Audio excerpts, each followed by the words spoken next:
Chômage, hausse record en octobre, plus 0,8.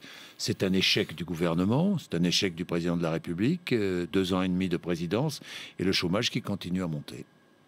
Que dit un député socialiste redevenu député de base? Il ne peut dire qu'une seule chose, c'est évidemment un échec.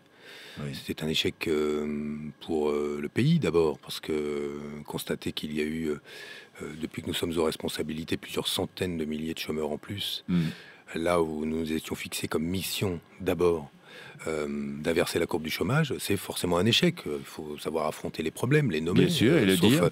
Sauf à être dans le déni. Ce qui ne veut pas dire que des politiques n'ont pas été tentées.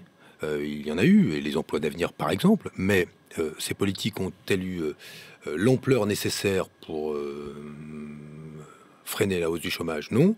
Et les choix économiques qui ont été faits, ont-ils été les bons? Oui ou non? Ben non. Mais c'est d'ailleurs la raison pour laquelle je ne suis plus au gouvernement.